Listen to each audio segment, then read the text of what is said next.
जय हिंद दोस्तों, स्वागत है आपका हमारे चैनल इंडियन डिफेंस एनालिसिस में, जहां आपके लिए लेकर के आते हैं इंडियन डिफेंस से जुड़ी टॉप अपडेट्स को।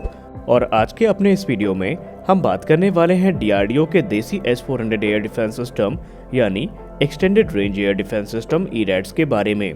इस वीडियो में हम ईरैट्स से जुड़ी बारीक से बारीक जानकारी जानने की कोशिश करेंगे और हम ये भी जानेंगे कि ये एयर डिफेंस सिस्टम कितना कैपेबल होगा और इसके आने के बाद भारत को क्या बेनिफिट होने वाले हैं।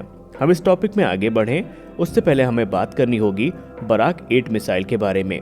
जैसा कि हम सब जानते हैं कि बराक 8 का निर्माण भारत और इजरायल के द्वारा मिलकर के किया गया है और ये हर प्रकार की जो एरियल थ्रेट्स हैं उनसे निपटने में सक्षम है।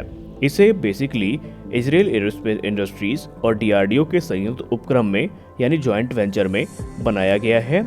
हालांकि इसका जो निर्माण किया जाता है वो भारत डायनेमिक्स लिमिटेड के द्वारा किया जाता है, यानी कि प्रोडक्शन की अगर हम बात करें तो इस मिसाइल का जो प्रोडक्शन है वो भारत डायनेमिक्स लिमिटेड के द्वारा किया जाता है। इस मिसाइल का जो लेटेस्ट वर्जन है उसे बराक ER के नाम से जाना जाता है, जो कि इंटीग्रेटेड बराक MX का ही एक पार्ट है और इस मिसाइल का निर्माण बिना भारत के सहयोग के किया गया है। हालांकि बाद में ये जो मिसाइल है ये भारत को ऑफर भी करी गई, लेकिन भारत ने इसे रिजेक्ट कर दिया क्योंकि डीआरडीओ के कुछ फ्यूचर प्लान सामने आए और डीआरडीओ ये चाहती है कि बराक 8 की जो रेंज है उसको डबल किया जाए। अब वो किस प्रोग्राम के अंतर्गत किया जाएगा, कैसे किया जाएगा, अब हम इस वीडियो में आगे बात करेंगे। और ये जो हमने आपको समरी दी ये बताना इसलिए भी ज़रूरी था क्योंकि आगे की जो वीडियो की इन्फॉर्मेशन है ये इसी के आगे से शुरू होने वाली है। तो आइए बात करते हैं भारत के देसी S-400 यानी ईरैट्स के बारे में। डीआरडीओ के extended range air defence system की बात करें तो इसमें मुख्यतः 2 मिसाइल्स का इस्तेमाल किया जाना है। पहला होगा ER-SAM और दूसरा होगा XR-SAM। ER-SAM को हम extended range surface to air missile के नाम से जानेंगे और XR-SAM extra long range surface to air missile होने वाली है। अगर हम ER-SAM की बात करें तो ये बराक 8 से अलग होगी और इसके 3 संस्करण हैं, MR-SAM, LR-SAM और ER-SAM। अगर शुरू की 2 मिसाइल्स की बात करें जो कि MR-SAM और LR-SAM है तो ये सर्विस में है, जिन्हें क्रमशः हम medium range surface to air missile और long range surface to air missile के नाम से जानते हैं, जबकि ER-SAM का जो डेवलपमेंट है वो इस समय चल रहा है। इस मिसाइल को प्रोपेल करने के लिए dual stage smokeless pulse rocket motor का इस्तेमाल किया जाएगा, जिसकी सहायता से यह मार्क 3 की जो स्पीड है उसको प्राप्त करने में सक्षम होगी।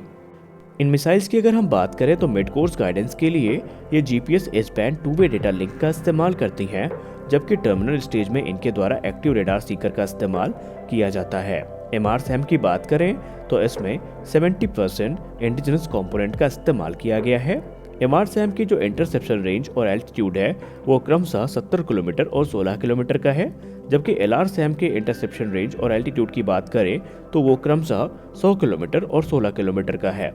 वहीं अगर हम बात करें ER-SAM की, जिसका डेवलपमेंट डीआरडीओ के द्वारा किया जा रहा है और जो डीआरडीओ के extended range air defence system का हिस्सा है, तो इसकी इंटरसेप्शन रेंज और जो एल्टीट्यूड है वो क्रमशः 150 किलोमीटर और 30 किलोमीटर का है। कैपेबिलिटी की बात करें तो ये जो मिसाइल है ये बराक ER के जैसे ही होगी कैपेबिलिटी में, लेकिन इसका निर्माण पूर्णतया भारत की डीआरडीओ के द्वारा स्वदेशी तौर पर किया जा रहा है।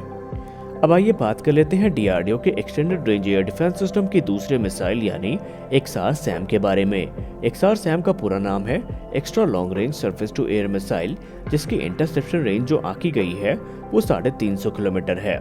हालांकि अलग अलग टारगेट्स के लिए इसकी जो रेंज है वो अलग अलग होने वाली है। जैसे कि फाइटर जेट्स के अगेंस्ट इसकी जो रेंज होगी वो 250 से 300 किलोमीटर की होगी।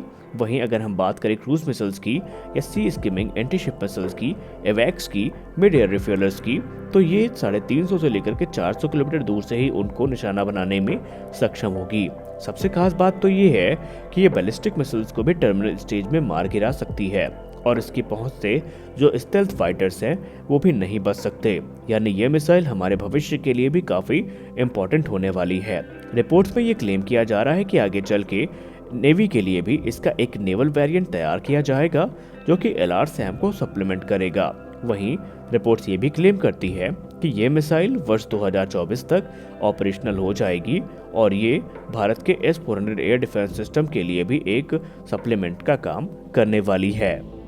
अब आइए बात कर लेते हैं extended range air defence system battery के बारे में।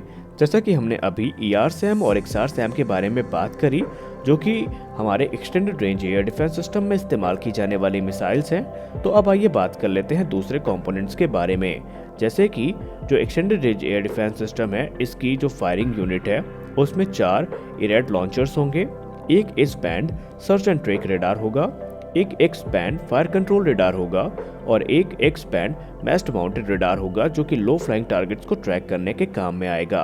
प्रत्येक लॉन्चर जो इरैड का होगा वो 2 ERSAM और 2 XRSAM मिसाइल्स को कैरी करेगा।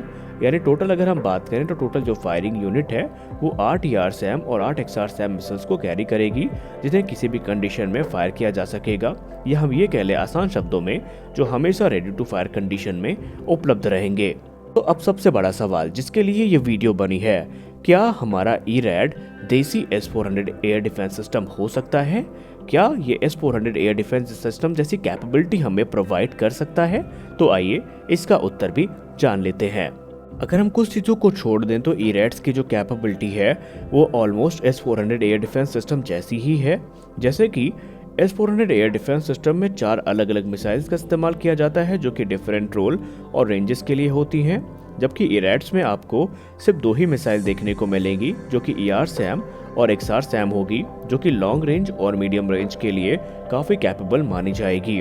वहीं अगर हम बात करें मैक्सिमम रेंज जो इरैड्स की होने वाली है टारगेट को इंगेज करने की, वो 350 किलोमीटर की होगी, जबकि S-400 एयर डिफेंस सिस्टम की रेंज 400 किलोमीटर है। लेकिन ये जो स्मॉल कैपेबिलिटी गैप्स हैं, इन्हें दूसरे जो एयर डिफेंस सिस्टम्स हैं उनकी सहायता से फिल किया जा सकता है।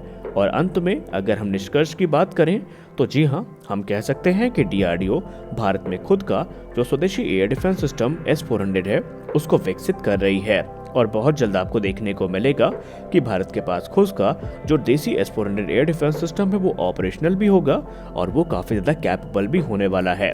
खैर, आपने वीडियो को अंत तक देखा, इसके लिए आप सभी का बहुत बहुत धन्यवाद। तो अगर वीडियो अच्छा लगा तो वीडियो को लाइक ज़रूर करिए, नए हैं तो चैनल को सब्सक्राइब करिए। मिलते हैं अपने अगले वीडियो में, तब तक के लिए जय हिंद।